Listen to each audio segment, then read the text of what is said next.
नमस्कार सर्वांना, मी निकिता आणि माझ्या निकिता खेरनार या यूट्यूब चॅनलवर तुम्हा सर्वांचं खूप खूप स्वागत.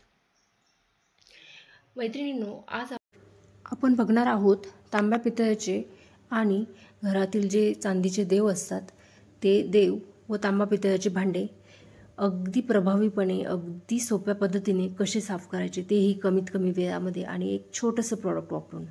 तर मी समोर दाखवत आहे, हा एक कोलगेटचा डब्बा आहे. अगदी तो दुकानामध्ये 10 रुपयाला विकत मिळतो.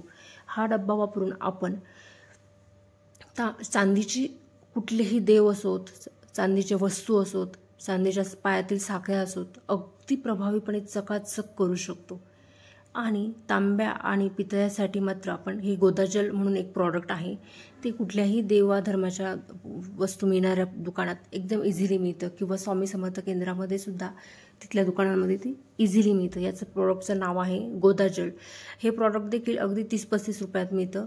ह्या प्रॉडक्टचा उपयोग करून आपण तांब्याचे आणि पितळेच्या वस्तू, पितळेची भांडी, तांब्याची भांडी अगदी चकाचक करू शकतो, तेही एकदम थोड्या वेळात. तर हे दोन्ही दाखवलेले प्रॉडक्ट हे अत्यंत कमी किमतीचे आहेत आणि तितकेच ते प्रभावीसुद्धा आहेत. तर आता मी तुम्हाला व्हिडिओमध्ये दाखवत आहे. हे वरचे जे 2 देव दिसत आहेत ते मी कोलगेटने साफ करून घेतले आहेत आणि त्याच्या बाजूचा जो तांब्याचा भाग आहे तो मी गोदाजलने घासून घेतला आहे. तर हे जे वरचे 2 देव आहेत ते आणि खालचे न साफ केलेले देव यांच्यामधला फरक तुम्ही स्वतः बघू शकतात की वरचे 2 देव हे किती चकाचक दिसत आहे आणि खालचे 2 देव हे मात्र थोडेसे मळकट आहेत. ते त्यांना कारण मी साफ केलेलं अजून नाही. ही चांदीची मूर्ती आहे, ही देखील तुम्हाला मी आज साफ करून दाखवणार आहे की किती सुंदर शुभ्र ती होईल. यानंतर काही हे पितळेचे देव देखील आहेत. गणपती बाप्पा हे रंगणात आहे, जो मी तुम्हाला आज गोदाजलने अगदी चकचकीत करून दाखवणार आहेत. आणि सगळी भांडे इतकी चकाचक निघतात, अगदी देव हे उजळल्यासारखे दिसतात. आपल्याला आता दुकानात, सोनाराच्या दुकानात जाऊन देव उजळण्याची गरजच उरणार नाही. फक्त आणि फक्त हे 10 रुपयाचं कोलगेट वापरलं तरी चांदीचे देव आपले अगदी उजळल्यासारखे स्वच्छ चकाचक निघतील. आता इथे मी काही कोलगेट पावडर घेतली आहे आणि ह्या उरलेल्या देवांना मी ती चोळून घेत आहे. तुम्ही इथे ब्रशचा वापर करू शकता, फक्त ब्रश नवा हवा किंवा देवांचा हवा एवढं महत्त्वाचं. मी इथे हातानेच कोलगेट पावडर देवाला अगदी छानपैकी सगळीकडनं चोळून घेत आहे. याला जास्त कष्टही लागत नाही. पावडर व्यवस्थित चोळून घ्यायची आहे, थोडासा दाब देऊन चोळून घ्यायची आहे आणि त्यानंतर आपल्याला पाण्याने हे देव धुवून घ्यायचे आहे. तुम्ही बघू शकता अगदी एका वॉशमध्ये आपल्याला लगेच फरक दिसतो. तुम्ही स्वतः बघू शकता आता हा देव किती चकाचक दिसत आहे. आपल्याला हवं तर आपण अजून एकदा पावडर अप्लाय करू शकतो, त्यानंतर ते अजूनच ते चकाचक करायला लागतील. हे बघा, मी आता परत थोडीशी पावडर अप्लाय केली आहे आणि परत थोड्या वेळ मी ते धुवून घेणार आहे. धुवायला कुठलेही कष्ट लागत नाही किंवा काही लागत नाही. आता ही चकाकी देवाची तुम्ही बघा, अगदी उजळल्यासारखे देव दिसत आहे आणि इथे ह्या पद्धतीने देव धुतल्यामुळे देवांना कुठे छिद्र पडण्याची किंवा काही होण्याचा कुठलाच संभव नाही. कारण आपण इथे कुठलाच असं सॉलिड पार्टिकल वापरत नाही आहोत. सरळ ही एक पावडर आहे, जस्ट कोलगेटची पावडर जी आपण दात घासायला वापरतो, जिचा डब्बा फक्त 10 रुपयाला दुकानामध्ये विकत मिळतो. तर अशी पावडर वापरून मी हा देव इतका चकाचक केला आहे. आता ह्या देवाची साईड जी आहे ती तांब्याची आहे आणि आतला पार्ट होता तो चांदीचा होता. चांदीच्या पार्टसाठी मी कोलगेट वापरलं आणि हा तांब्याचा जो पार्ट आहे याच्यासाठी मी गोदाजल वापरत आहे. आता इथे बघू शकता गोदाजल अप्लाय केलेला जो भाग आहे तो लगेच किती चकाचक व्हायला लागला आहे. कुठलेही कष्ट लागत नाही. सेकंदात डायरेक्ट गोदाजलने तांब्याची जी वस्तू आहे ती चकाचक दिसायला लागते. अगदी त्याच्यावरचे सगळे डाग निघून जातात. हे सगळे साईड मी आता हाताच्या बोटाने चोळून घेत आहे आणि फरक तुम्ही स्वतः समोर बघू शकता. केवळ गोदाजल वापरला आहे तांब्याच्या वस्तूसाठी आणि आतल्या चांदीच्या भागासाठी मी कोलगेट पावडर वापरलेली आहे. तर इथे बघू शकता किती चकाकी ह्या देवाला आली आहे, ते पण अगदी काही 10-15 सेकंदांमध्ये. आता हा देव धुवून मी पुसून ठेवून देत आहे आणि पुढचा देवाची जी मूर्ती नाही, जे टाक आहे ते आपण बघूयात. सेम पद्धतीने आपल्याला सगळे देव साफ करून घ्यायचे. इतका सुंदर देव दिसत आहे.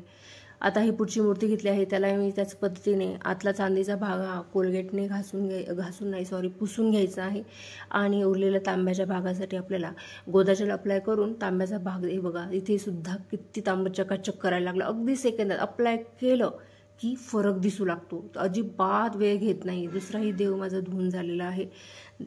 आता ह्याच पद्धतीने मी देवाचे सर्व टाक धुवून घेणार आहेत.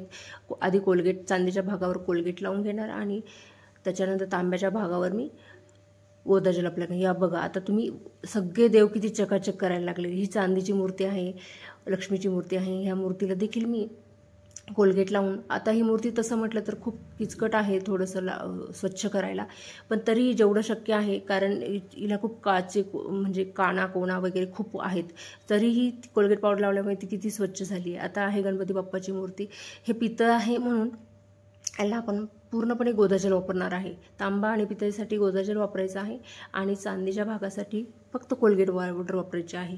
आता हा गणपती बाप्पासुद्धा चकाचक दिसू लागेल.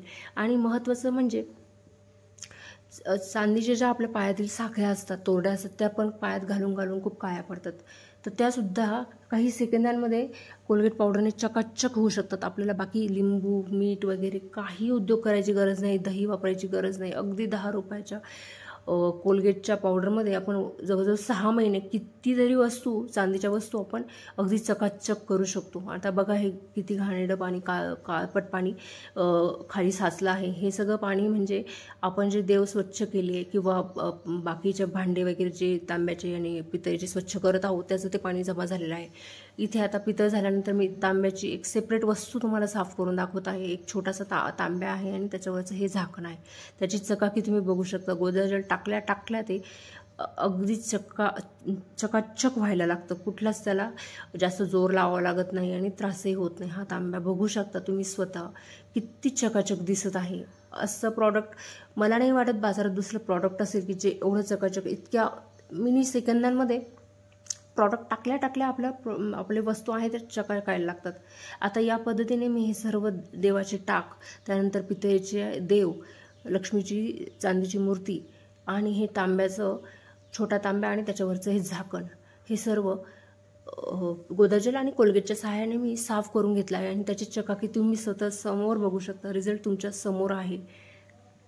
तर अशा पद्धतीने तांब्या आणि पितळ्यासाठी गोदाजल वापरा.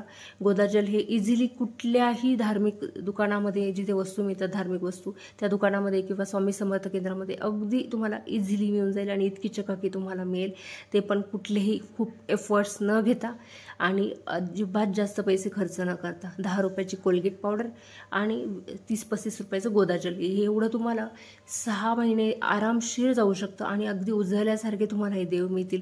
आज सोनाराच्या दुकानात देव उजळायला गेलो तर कमीत कमी सुरुवात होते ती 700-800 पासून, ते पुढे कितीही आपल्याला पैसे मोजावे लागतात. पण आता हे करायची गरजच नाही. आपल्याला डायरेक्ट घरच्या घरी 10 रुपयाची कोलगेट पावडर वापरून आपण देवाचे टाक अगदी उजळल्यासारखी नवीन चकाचक करू शकतो. आणि इतकी सुंदर टाक बघितल्यानंतर आपल्याला स्वतःलाही खूप समाधान वाटतं. मी जे वस्तू आत्ता स्वच्छ केल्या, टाक आणि देवाच्या मूर्ती सगळ्या एका भांड्यामध्ये ठेवून दिल्या आहेत आणि तुम्ही त्यांची चकाकी स्वतः अनुभवू शकता, स्वतः समोर बघू शकता. रिझल्ट अगदी तुमच्या समोर आहे. ही रंगनाथांची मूर्ती आहे. ही धुतल्यानंतर व्यवस्थित झाली आहे आणि गणपतीची मूर्तीसुद्धा अगदी छान पितळेचा कलर उजळून आला आहे या मूर्तीचा. आणि देवाच्या टाकांबद्दल तर बोलायलाच नको. त्यांच्या एवढी चकाकी फक्त देव उजळल्यानंतरच, टाक उजळल्यानंतरच आपल्याला मिळू शकते. तेवढी चकाकी आज या एका कोलगेट पावडरने आपल्याला दिली आहे. तर मंडळी, कुठलेही जास्त भानगडीत न पडता दही, आपण बरेच व्हिडिओ बघतो, दही, लिंबू, मीठ वगैरे गरम करणे, पाण्यात उकळणे वगैरे अशा वेगवेगळ्या पद्धती बघतो. काहीच करण्याची गरज नाही. सरळ माझी ही इतकी सोपी पद्धत वापरा आणि देवाचे टाक अगदी नवे कोर उजळल्यासारखे मिळवा. त्याच पद्धतीने आपल्या पायातल्या साखळ्या देखील तुम्ही याच पद्धतीने कोलगेट पावडर लावून काही सेकंदात साफ करू शकता. आजचा व्हिडिओ कसा वाटला मला कमेंट करून मध्ये नक्की सांगा. धन्यवाद.